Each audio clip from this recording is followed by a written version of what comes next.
listening to Willie Funky Boy on this After Dark segment here. Willie, what's going on? Hey, we still got Dr. Steve Cathcart with us. We just finished the show, folks, and that is the second part. We got him here. We talking about things black folks just won't do, even when we know we need to do it. And we talked about one thing we ended off with on the regular show. We were talking about finding a provider, whether that's mental health, physical health, that you can be honest with. Why we keep hiding stuff, Dr. Cathcart, even from our medical providers? And again, we definitely talked about the inequities in healthcare when you talk about the health disparities. But one of the things that I think it is hard to find providers that look like us. Ooh. It's very hard to find providers that look like us. I called one of our frat brothers and said, hey, you know any African-American male doctors that I could reach out to? And he flat out said it is very few in Charlotte. There's a dearth. That's what he said. There's a dearth. There's a dearth. I don't even know what dearth is. There's a dearth of black providers. So that's one of the reasons it's hard to find providers that look like us. And that is true. And unfortunately, we have so few our folks really going into medicine right now. But we need them. And I shout out to everybody. ECU has done a great job of helping us make sure we keep a flow of minority physicians coming out. I think that's one reason why they're not letting them in the ACC, because they get putting way too many black folks in the industry, medical care. I think that's the knock on them. They won't let them in with the big boys for that simple fact right there. But if you're black, you want to go. If you can't make it to Meharry, if you can't get to Howard, if you can't get those, but if you're going somewhere close in the state of North Carolina, ECU has those programs where if you say as a freshman, I want to go to medical school, they'll even lock the cost in for you. Your freshman year undergrad, they'll lock it in for you as you matriculate through. Wow. We need more black physicians. Absolutely. On male and female. Absolutely. As we talked about on the regular show in the first segment, there's an inequity in healthcare, especially with pain recognition, because unfortunately, black females, and this is highlighted for black females, yes, their pain tolerance is set to be higher. And then we don't know how to communicate with the language of the majority of medical providers. We don't communicate well. We don't know the word. We don't know the buzzwords that they're looking for. If it says, oh, it hurts, we don't realize it should be more of, my pain was tolerable yesterday on about a 3, but today it's hurting me and I can't walk, and I put on about a 5, but recently now it's about a 7, and it's giving me pain where I can't move. I have mobility issues and I'm having problems functioning. We just say I'm hurting. Right. And they'll send our women home. They will. That's right. They send them home without any medication. They'll say, whereas they may prescribe somebody else a prescription, an opioid, a prescription pain medicine. Thank you. I couldn't get it out. A prescription pain medicine. They'll tell especially African American female, just take ibuprofen. And then you have the stigma that they really do think our people want to get the pills to sell them. Right. And that's a stigma that they put out there when they talk to white and Asian physicians and East Indian physicians of what they think. They really do think our people want to get the pills to sell them. Who's more so on opioids now, Willie? Come on now. Not us. I'm not going to say. All right. But that's those folks up in the hills.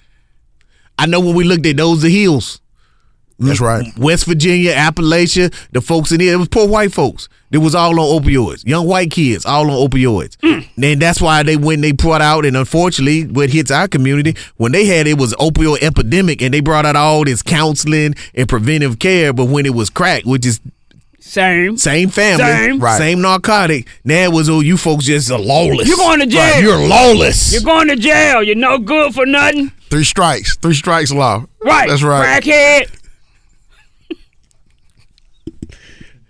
Dr. Cathcart, we got to talk about it.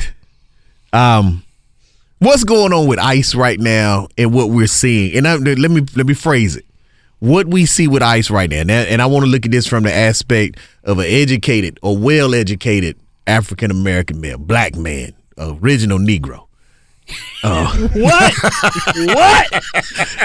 I got to get that break thought. Out in him on that one. When we see how we've been treated, our people have been treated, and then we look on TV and we see that a Caucasian got shot by ICE. Now, they were running these Latinos down, snatching them up, taking their kids and everything, and nobody said a word. But then we saw a white lady and then a white male get killed. Now the world is in an uproar, and Republicans and everybody like, Trump has to stop. Heads gotta roll. How does that hurt us when we see that our lives technically do not matter? Right. So I think every black person in America that saw, I thought it was going to pop off when they shot the white woman. That's what I thought it was going to pop off. But they were able to say, oh, she was driving the car. Oh, the guy's life was in danger. Oh, we don't like her lifestyle so much. Yeah, that's what it was. It's a lifestyle. They hit her with the lifestyle. But then they messed around 10 days later and shot a white male nurse. A nurse, an ICU nurse. Yeah.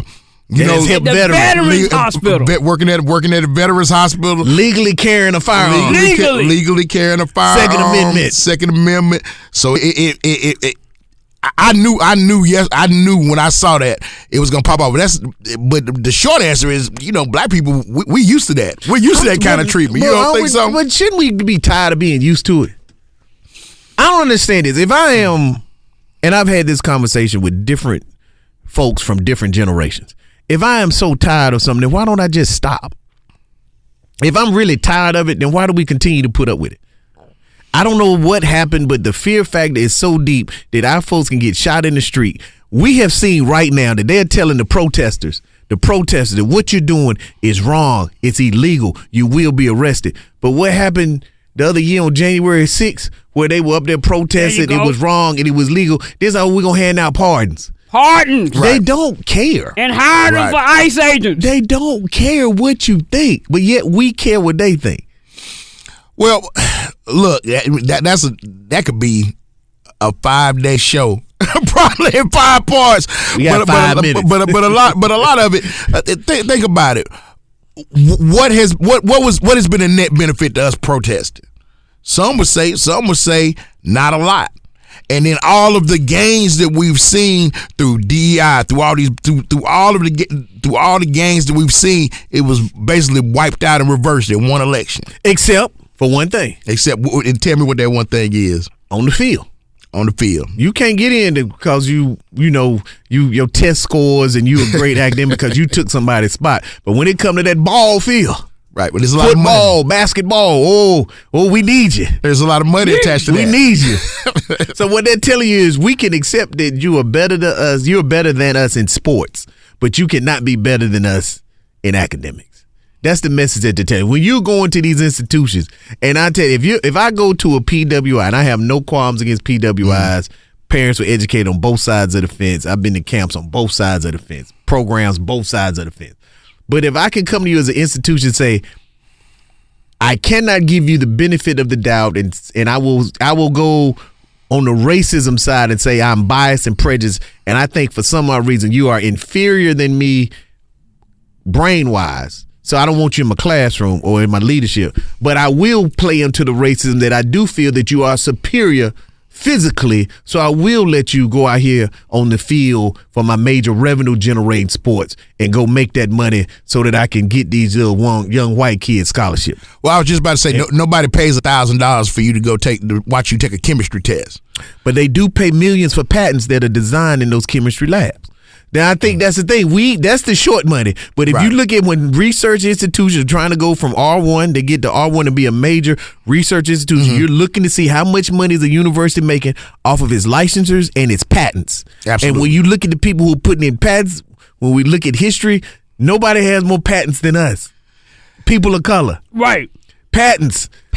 So they don't want to take your stuff, but then I can't get that same money to get that done over at my HBCU. There's a problem here, yet we still buy into it. Their ice is still colder, lemonade still sweeter, hamburger's still fresher. It's just better over there. You the man, you the doctor.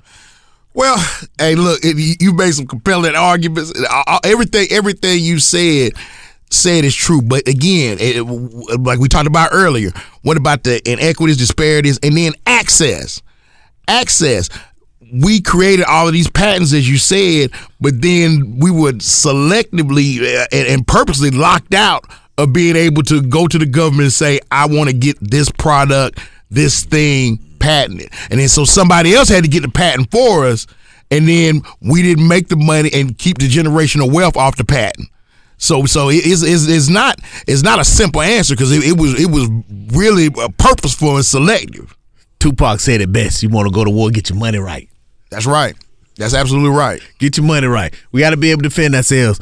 Folks, Brother Cathcart, it's been great having you here. We've talked about it. Word to the wise, like you say, black folks, go get screened. Please go get screened. Please. You got any parting words from us? And get your feet done. Without that clear. No, get that clear on there too. The ones with the rough hands, the real rough. Yeah, Willie. They need that. Because you know why they need that clear? Tell me. Because they're not going to go back in 2 weeks like you supposed. Come every 2 weeks. Come every 2 weeks, get a foot done. Whoa. You had something in your throat over there. you had a little something caught in your throat over there. I did. Yeah, you did. Yeah. I tell you that. Everybody got that high buff gloss should have no problem getting their prostate and their colon checked out. Go get yourself checked out. Absolutely. I don't want to offend anybody with your French tips, brick masons. You need to get it though, Willie. So you're not gonna go back in 2 or 3 weeks. I'm past. And so if you get the clear on there, it'll last you longer on them feet and nails. Just saying. I got it. That'll work. You been listening to Willie Ramey, Funky Boy, After Dark. And like we always say, What we say?